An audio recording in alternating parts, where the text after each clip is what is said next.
My father-in-law hugged me too long at my wedding. 5 years later, I found out why. Gerald Whitmore hugged me for exactly 38 seconds at my wedding reception.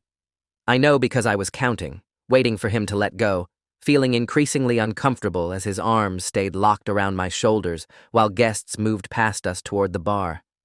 He pressed his cheek against mine and whispered something I couldn't quite hear over the band playing our first dance song.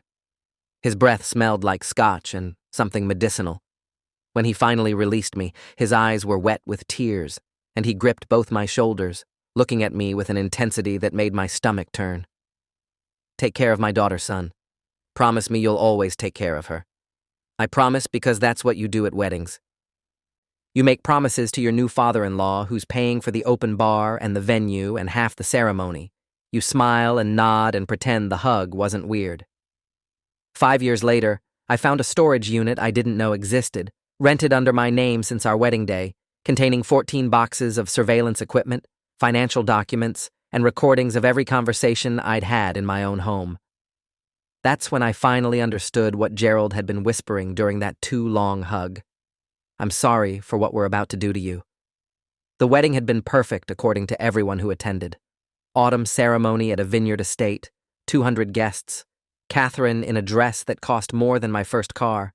Her parents spared no expense because Catherine was their only child, and Gerald wanted everything flawless. He'd controlled every detail from the invitation font to the champagne selection to the angle of the photographer's shots. At the time, I'd been grateful. My own parents were divorced and barely speaking, and my mother had made it clear she thought Catherine was too high maintenance for someone from my background. Gerald had stepped in and treated me like family from the moment Catherine brought me home sophomore year of college.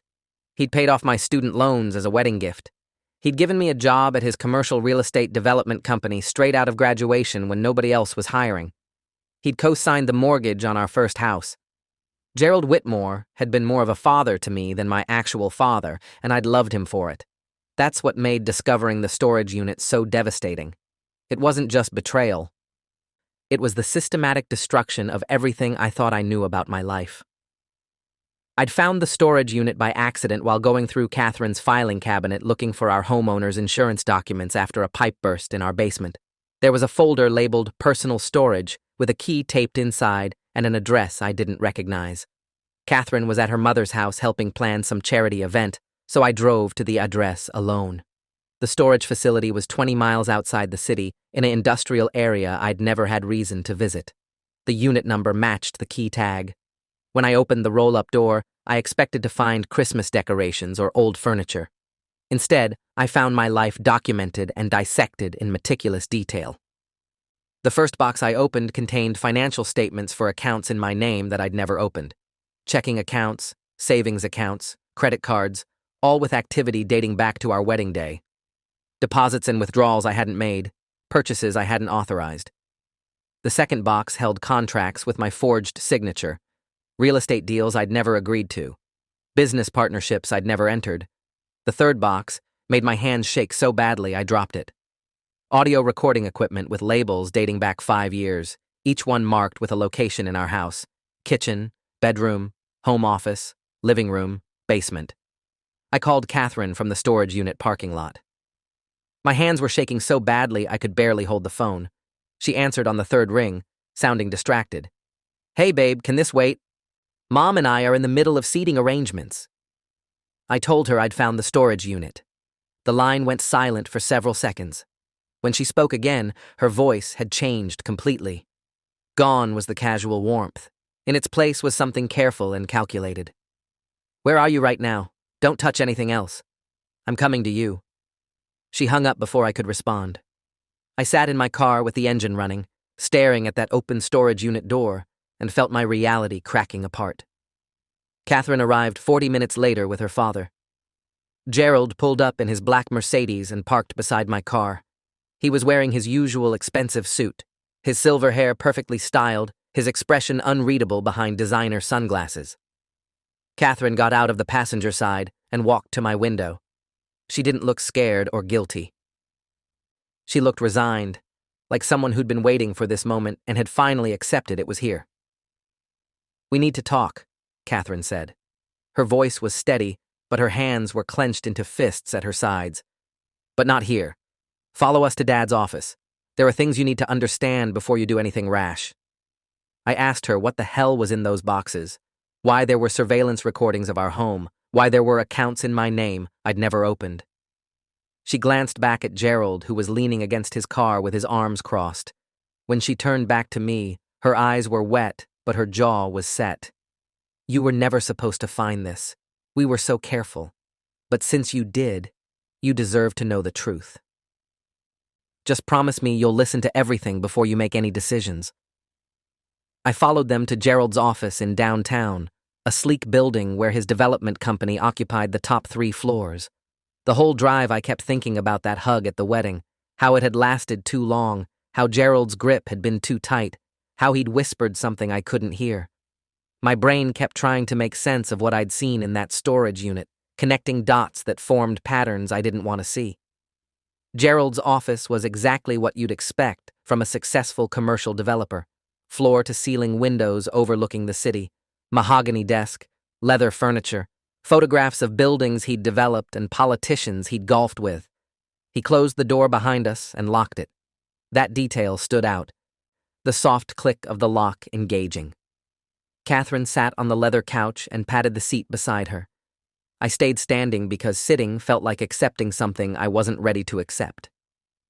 Gerald poured himself a scotch from the bar cart and downed it in one swallow. Then he poured another and turned to face me. "What I'm about to tell you is going to sound insane. You're going to want to leave, maybe call the police, maybe call a lawyer. I'm asking you to hear the whole story first, because there are things you don't know about your own life, things that predate Catherine, things that involve your mother." That got my attention. I asked what my mother had to do with any of this. Gerald took another drink and said, "Everything. Your mother is the reason all of this started." Gerald sat down behind his desk and pulled out a file folder that had been waiting in his drawer. He opened it and turned it toward me so I could see the documents inside: police reports, medical records, court transcripts, all dated from before I was born. "Your mother's name is Linda Garrett, correct? Maiden name Linda Sheffield?" I nodded, confused why he was asking about information he already knew. Gerald tapped the police report on top. 28 years ago, Linda Sheffield worked as a secretary for Whitmore Development. She worked for me specifically, handling my calendar and correspondence. She was good at her job, professional, reliable. Then she got pregnant with you and everything changed. He paused and took another drink. "The father of her child, your father officially, is listed as David Garrett on your birth certificate. David was a mechanic who Linda dated briefly. They got married 4 months before you were born, but David Garrett isn't your biological father." My legs stopped working. I grabbed the back of the nearest chair to keep myself upright. Gerald continued, his voice steady but his eyes refusing to meet mine. "Your biological father is me. Linda and I had a brief relationship while she worked for me. It was wrong for multiple reasons. I was her boss. I was married. She was young. When she got pregnant, we made an arrangement." Catherine made a sound from the couch, something between a sob and a gasp. I looked at her, and she was staring at her father with an expression I'd never seen before. Horror. Betrayal. Disgust. Gerald kept talking, his words coming faster now, like he needed to get them all out before he lost his nerve. "Linda wanted to keep the baby. I couldn't acknowledge you publicly without destroying my marriage, my business reputation, everything I'd built. So we made a deal. I would provide financial support for your entire life. She would find someone to marry who would be your legal father." David Garrett agreed to the arrangement in exchange for a substantial sum of money and ongoing payments. He agreed to marry Linda and put his name on your birth certificate. In exchange, I paid for everything: your childhood home, your education, your mother's medical care when she got sick. Every financial need either of you had, I covered. He pulled out another document, a contract signed by my mother and dated 3 months before I was born. "This is the agreement. Your mother signed it. David signed it. I signed it. You were never supposed to know." I couldn't speak, couldn't move, couldn't process what I was hearing. Gerald continued. "When Catherine started dating you in college, she had no idea who you were. Neither did I initially. You have your mother's last name, not David's, so there was no obvious connection. But when Catherine brought you home and I saw Linda's eyes looking back at me from your face, I knew.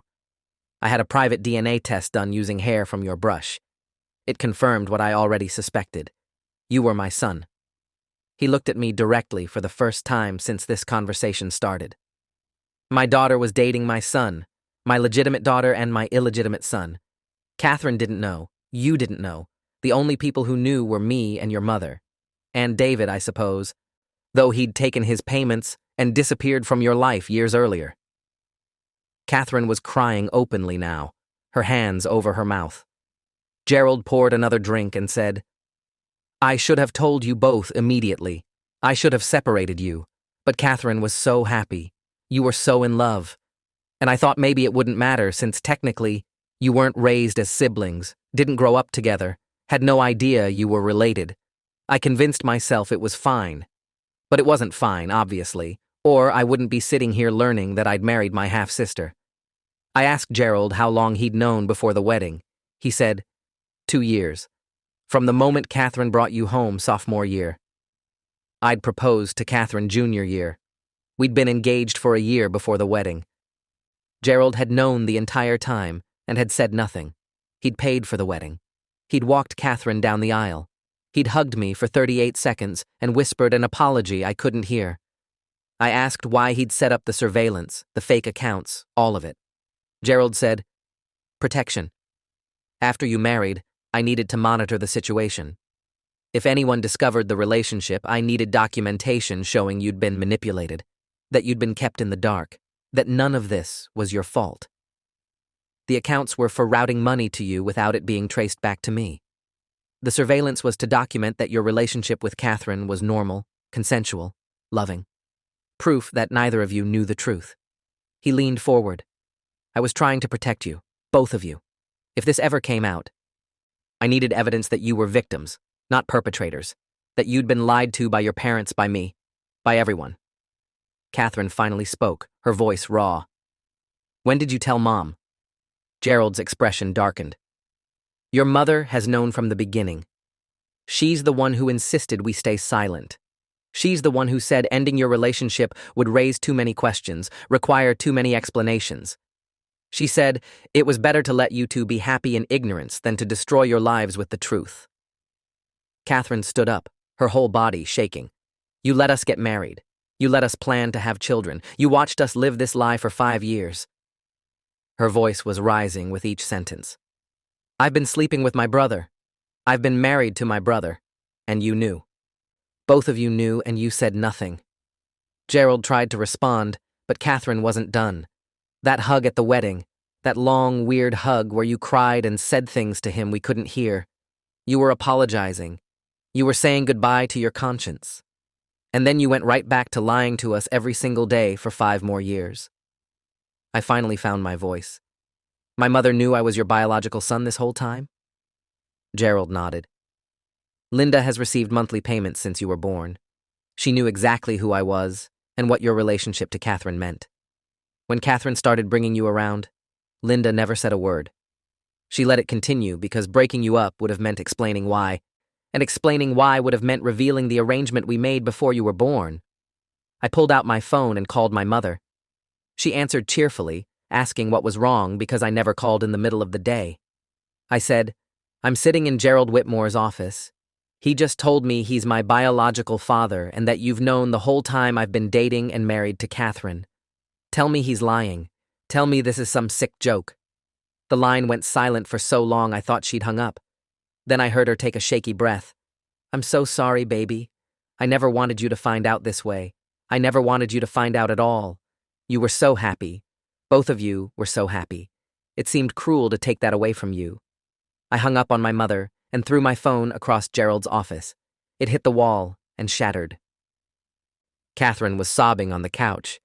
Gerald was pouring another drink with hands that shook so badly the scotch splashed onto his desk. I said, I need to leave. I need to get away from both of you and think.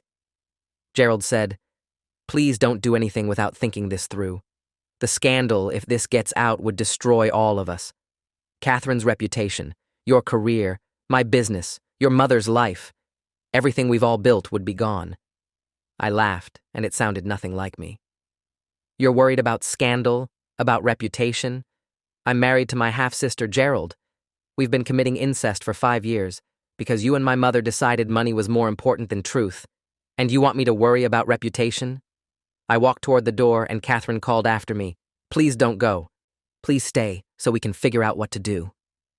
I turned and looked at her, this woman I'd loved for 7 years, and couldn't recognize her face, couldn't separate her from the horrifying truth we now both carried. There's nothing to figure out. This marriage is over. This family is over. Everything is over. I unlocked the door and left. I drove around for 3 hours trying to process what I'd learned. Every stoplight felt too long. Every song on the radio felt wrong. I ended up at a park where Catherine and I had our first date, sitting on the same bench where I'd first told her I loved her. Nothing made sense. My whole life had been constructed on lies. My mother had sold me to her boss for financial security and then let me unknowingly enter an incestuous relationship because revealing the truth would have cost her the monthly payments she'd been receiving for 28 years. Gerald had watched his children date and marry and done nothing because he was more concerned about scandal than morality. Catherine was innocent in all of this, but that didn't change what we were to each other. I'd been sleeping with my half-sister. We'd talked about having children. We'd built a life that was fundamentally illegal and immoral through no fault of our own. The sun set while I sat there. My phone was destroyed, so nobody could reach me. That felt appropriate.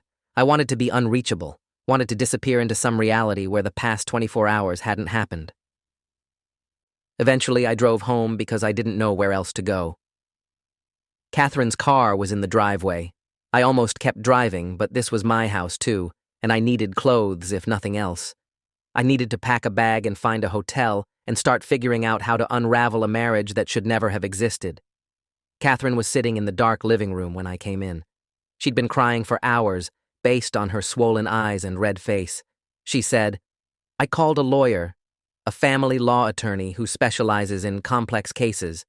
She said there's precedent for annulments based on consanguinity when one or both parties were unaware of the biological relationship. The marriage would be voided retroactively. Legally, it would be like it never happened." I asked if she'd told the lawyer the whole truth. Catherine nodded. Everything. She said we're victims of fraud perpetrated by our parents. The criminal and civil implications are significant.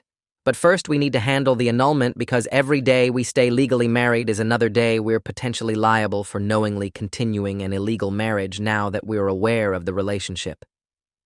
I sat down on the opposite end of the couch, as far from Catherine as I could get while still being in the same room.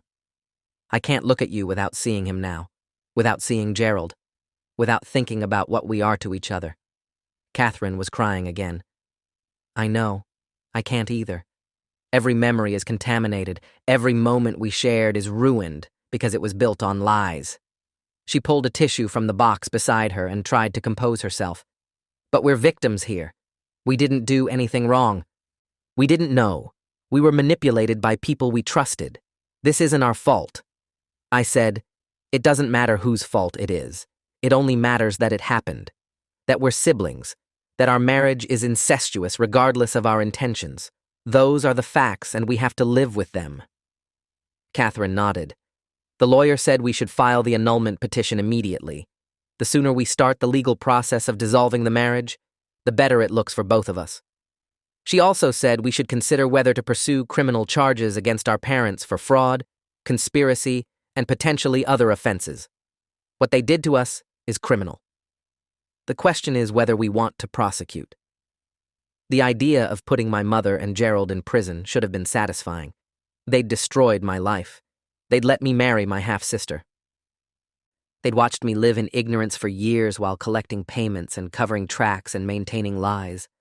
But the thought of a trial, of this becoming public, of standing in front of a courtroom and explaining how I'd unknowingly committed incest, made me want to vomit.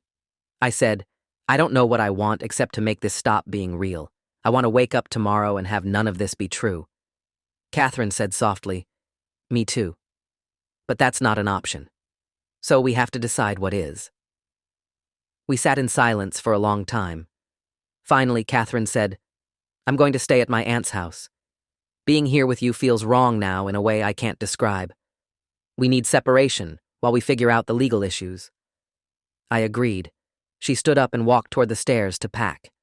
Halfway up, she stopped and looked back at me. "I'm so angry at them." At both of them. They had so many chances to tell us the truth. Before we started dating, when we got serious, when you proposed, at the engagement party, the night before the wedding, any moment in the past 5 years. And they chose silence every single time. They chose to protect themselves instead of us. Over the next week, I met with my own lawyer, a man named Russell, who specialized in family law and criminal cases. I gave him all the documents from the storage unit. He reviewed everything with increasing disbelief. "This is one of the most egregious cases of parental manipulation I've ever seen. Your mother and Gerald Whitmore conspired to keep you and your wife, his daughter, in an incestuous relationship for financial and reputational reasons. The evidence is overwhelming. The surveillance recordings alone prove they were monitoring you to document that you didn't know the truth. They created a paper trail specifically to protect themselves in case this ever came out." Russell laid out several folders on his desk. "The annulment will be straightforward. The criminal charges are more complex. We're looking at fraud, conspiracy, potentially statutory violations, depending on how the prosecutor interprets the law. Your mother could face serious prison time. So could Gerald Whitmore. Are you prepared for that outcome?" I asked. "What happened if I didn't press charges?" Russell said, "Then they get away with it. They destroyed your marriage, your identity, your entire understanding of your family structure, and they face no legal consequences. Is that justice?" I thought about my mother raising me alone after David left. Thought about her working 2 jobs to keep us fed before Gerald's money started coming regularly. Thought about her sitting beside my hospital bed when I had appendicitis at age 12, reading to me until I fell asleep. Thought about her crying at my college graduation. She'd done a terrible thing, an unforgivable thing, but she was still my mother. Gerald was different. Gerald had manipulated all of us, had set up surveillance, had created false accounts, had watched his children commit incest, and done nothing because protecting his reputation mattered more than protecting us. I told Russell I wanted to pursue charges against Gerald Whitmore, but not against my mother. Russell said, "That's going to be difficult. Your mother was an equal conspirator. The prosecutor may not be willing to give her immunity." I said, "Then we find a prosecutor who will. My mother made terrible choices, but Gerald had all the power in their arrangement. He was her boss. He got her pregnant. He paid her to stay silent. She's a victim, too, in some ways." Russell looked skeptical, but agreed to explore options. The annulment filing became public record 3 weeks after I discovered the storage unit. A reporter called me asking for comment on the unusual nature of the petition. I hung up on him. The next day, there was an article in the local paper with the headline, "Local Real Estate Developer's Daughter Seeks Annulment, Based on Concealed Biological Relationship." The article didn't name Catherine or me specifically, but anyone who knew the Whitmore family could figure it out easily. My phone started ringing constantly. Catherine texted me that reporters were camped outside her aunt's house. Gerald's office released a statement saying they were dealing with a private family matter and requested privacy. That lasted exactly 1 day before a larger newspaper ran a more detailed story with our names. Siblings unknowingly wed after father's decades-long deception. The article included quotes from legal experts discussing fraud, incest laws, and the rare nature of consanguinity annulments. It included a photo of Catherine and me from our wedding day, both of us smiling, completely unaware that her father was hugging me too long because he was apologizing for letting us marry, despite knowing we were siblings. The story went national within 48 hours. Cable news shows discussed our case as an example of parental manipulation and the complications of modern family structures. Twitter had opinions, thousands of them, about whether Catherine and I were victims or whether we should have somehow known. My employer called me into HR and suggested I take a leave of absence until the media attention died down. Catherine lost her job at a nonprofit after their board decided the scandal made her a liability. My mother called crying, begging me not to pursue charges, saying she'd done the best she could with an impossible situation. Gerald's wife filed for divorce, citing years of deception and betrayal. The Whitmore family fell apart in spectacular public fashion. The prosecutor assigned to our case was a woman named Angela Price who'd built her career on complex fraud cases. She reviewed all the evidence Russell provided and agreed to pursue charges against Gerald while offering my mother immunity in exchange for her testimony. My mother would have to testify against Gerald, detailing the arrangement they'd made before I was born and her knowledge of our relationship with Catherine. In exchange, she wouldn't face criminal charges. The preliminary hearing happened 4 months after I'd found the storage unit. I sat in the courtroom with Catherine beside me, both of us there to provide victim impact statements. Gerald was seated at the defense table with his expensive lawyers, looking smaller than I remembered, older, more defeated. My mother sat in the witness box and described meeting Gerald when she was 24 years old, working as his secretary, young and naive and desperate for his approval. She described their affair, getting pregnant, Gerald's panic about his marriage and reputation. She described the contract he'd drafted, the payments he'd offered, his insistence that no one could ever know. She described finding David Garrett, a man willing to marry her and claim the baby for $50,000 plus monthly support payments from Gerald. She described years of silence, watching her son grow up, never knowing his real father. Then she described her horror when I brought Catherine home from college. I recognized Gerald's eyes in my son's face. I knew immediately who Catherine's father was. I called Gerald that same night and demanded to know what we should do. He said nothing. He said telling them the truth would destroy 3 lives instead of protecting 1 lie. He convinced me it was better to stay quiet. My mother's voice broke as she described attending our wedding, watching Gerald walk Catherine down the aisle, seeing me standing at that altar with my half-sister. I almost stopped it. I almost stood up and screamed the truth. But Gerald had people there, his lawyers, his security. He'd warned me that if I said anything, he'd deny everything, and I'd lose the payments that were keeping me alive. I had medical bills from my cancer treatment. I couldn't work full-time anymore. I was dependent on his money, so I stayed silent and watched my son marry his half-sister because I was a coward, and I was trapped. The defense attorney tried to paint my mother as an equal conspirator who'd benefited financially from the arrangement for nearly 3 decades. But Angela Price countered with evidence of the power imbalance, Gerald's control over my mother's financial survival, his threats to cut off payments if she revealed the truth. My mother was a victim too, Price argued, manipulated by a powerful man who'd used money and threats to maintain control over multiple people's lives for years. When it was my turn to speak, I described discovering the storage unit, described finding surveillance recordings of my private life, financial documents in my name for accounts I'd never opened, contracts with my forged signature. I described learning that Gerald was my biological father, and that I'd been married to my half-sister for 5 years. I described the destruction of my marriage, my identity, my understanding of my family. Gerald Whitmore had multiple opportunities to stop this. Before Catherine and I started dating, when we got engaged, when he walked her down the aisle at our wedding, every single day of our 5-year marriage. He chose silence every time because his reputation mattered more than our lives. He set up surveillance to protect himself, not to protect us. He created false accounts to hide the money trail. He manipulated everyone around him to maintain his secret. And when I finally discovered the truth, his first concern was scandal, not the damage he'd caused. I looked directly at Gerald for the first time since entering the courtroom. That hug at my wedding. You held on too long. You whispered an apology I couldn't hear. You cried tears you thought I'd interpret as joy. But you were saying goodbye to your conscience. That was the moment you chose reputation over morality. And you've chosen it every day since. Catherine spoke next, her voice stronger than I expected. She described her father as controlling and manipulative throughout her childhood, always concerned with appearances and reputation. She described his reaction when she brought me home from college, how he'd insisted on a private conversation with her, where he'd asked detailed questions about our relationship. He knew who you were from the moment I introduced you. But instead of telling me the truth, he encouraged our relationship. He said you came from a good family despite your circumstances. He said you had potential. He said I should bring you around more often. Every word he spoke was calculated manipulation, because he'd already decided to let us continue dating despite knowing we were siblings.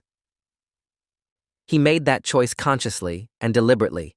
This wasn't an oversight or a secret that got out of control. This was systematic deception maintained over 7 years. She described planning our wedding with her father's input on every detail, never knowing he was orchestrating a ceremony that would legally bind his children in an incestuous marriage. Every dollar he spent on that wedding was blood money. Every smile was a lie. Every toast was mockery. He stood in front of 200 people and celebrated a marriage he knew was illegal and immoral. And then he hugged my husband, his son, for 38 seconds while whispering an apology that went unheard. The trial took 6 weeks. The evidence was overwhelming. Gerald's lawyers tried every defense they could construct. They argued he'd been protecting us from trauma by not revealing the truth. They argued the surveillance was for our protection in case someone else discovered the relationship. They argued the financial arrangements were generous support for a child he couldn't publicly acknowledge. But Angela Price dismantled each argument methodically. She brought in psychologists who testified about the long-term damage of discovering incestuous relationships. She brought in legal experts who detailed the laws Gerald had broken through forgery, fraud, and conspiracy. She presented the recordings from the storage unit, Gerald's voice on tape discussing with his wife how to keep Catherine and me unaware of our biological relationship. His own words convicted him. The jury deliberated for 2 days. When they returned, the forewoman read the verdict on 11 separate counts. Guilty, guilty, guilty. The word kept coming, each repetition hitting me in the chest. Gerald showed no emotion as his fate was sealed. Catherine was crying beside me, but I felt nothing, just emptiness where anger used to be. The sentencing hearing happened 3 weeks later. The judge was a stern woman in her 60s who'd presided over family law cases for decades. She said she'd never seen a case quite like ours, where parental manipulation had resulted in such extensive harm disguised as protection. Gerald's lawyers asked for leniency, citing his age, his lack of prior criminal record, his contributions to the community. Character witnesses testified about his charitable work and business success. But Angela Price countered with testimony from Catherine and me about the ongoing psychological damage we'd suffered, the destroyed marriage, the shattered family structure. The judge listened to everything and then sentenced Gerald to 15 years in federal prison for fraud, conspiracy, and forgery. She said, "Mr. Whitmore, you had every resource and opportunity to prevent the harm you caused. You chose instead to prioritize your own interests at the expense of your children. The court finds no mitigating factors sufficient to warrant leniency." Gerald was led away in handcuffs, while his wife watched from the gallery without expression. Catherine and I left through a side entrance to avoid reporters. We hadn't spoken beyond legal necessities in months. Our annulment had been finalized weeks earlier. Legally, we'd never been married. The past 5 years had been erased from official record. I moved to a different city 3 months after Gerald's sentencing. Took a new job under my mother's maiden name, Sheffield, legally changing my name to distance myself from the Garrett identity that had always been a lie. Catherine did the same, dropping the Whitmore name and going by her mother's family name. We didn't stay in touch. There was nothing left to say to each other that wouldn't hurt. The last time I saw her was at the sentencing hearing, both of us sitting in that courtroom watching our father get led away in handcuffs. My mother and I rebuilt some relationship over the following year through therapy and difficult conversations. She'd testified against Gerald, which had taken courage even if it came far too late. She was trying to make amends in the only ways available to her. I didn't know if I'd ever fully forgive her, but I understood she'd been trapped in an impossible situation created by a powerful man who'd held all the cards. That didn't excuse her choices, but it provided context. Gerald sent me one letter from prison that I burned without reading. Whatever he wanted to say didn't matter anymore. 3 years after the trial, I met someone new, someone with no connection to my past, and started building a life that belonged entirely to me. When she asked about my family, I told her the truth, because I'd learned what secrets cost. She stayed. That felt like its own kind of justice.